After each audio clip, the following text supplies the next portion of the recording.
कहानी अंगुलीमाल की कथा। अंगुलीमाल एक कुख्यात डाकू था जो लोगों को मारकर उनकी अंगुलियां काटकर अपने गले में माला के रूप में पहनता था। उसकी क्रूरता और हिंसा ने पूरे राज्य में डर फैला रखा था। कोई भी उसे रोकने की हिम्मत नहीं करता था और वह निडर होकर अपने बुरे कर्म करता रहा। एक दिन बुद्ध ने अंगुलीमाल की कहानी सुनी और उसे सही मार्ग पर लाने का निर्णय किया। वे अकेले ही जंगल की ओर चल पड़े जहां अंगुलीमाल का डेरा था।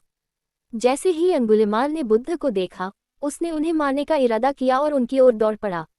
लेकिन बुद्ध शांत और स्थिर खड़े रहे और उन्होंने केवल इतना कहा, रुको। अंगुलीमाल ने बुद्ध की ओर देखा और कहा, तुम कौन हो जो मुझे रोकने की हिम्मत कर रहे हो? बुद्ध ने शांत स्वर में उत्तर दिया, मैंने पहले ही रुक चुका हूँ अंगुलीमाल। अब तुम्हें रुकना चाहिए। बुद्ध के शब्दों ने अंगुलीमाल को हिला दिया। उसने पूछा, आपका क्या मतलब है? बुद्ध ने समझाया, मैंने अपने बुरे कर्मों को छोड़ दिया है और सत्य, करुणा और अहिंसा के मार्ग पर चल पड़ा हूँ। लेकिन तुम अपने हिंसक कर्मों में लगे हुए हो। अब समय आ गया है कि तुम भी इस मार्ग को छोड़कर सही रास्ते पर आओ। बुद्ध की करुणामय उपस्थिति और उनके शब्दों ने अंगुलीमाल के दिल को छू लिया। उसने अपनी तलवार फेंक दी और बुद्ध के चरणों में गिर पड़ा।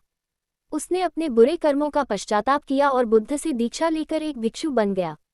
अंगुलीमाल ने अपने जीवन को बदलकर सत्य, अहिंसा और करुणा के मार्ग पर चलना शुरू किया और अंततः एक आदरणीय भिक्षु बन गया।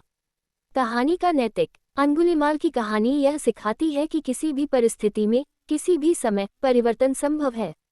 ये कहानी हमें ये भी बताती है कि सच्ची करुणा और प्रेम के साथ हम किसी भी व्यक्ति को सही मार्ग पर ला सकते हैं। बुद्ध की शिक्षाएं हमें हिंसा, घृणा और क्रोध को छोड़कर करुणा, अहिंसा और सत्य के मार्ग पर चलने की प्रेरणा देती हैं।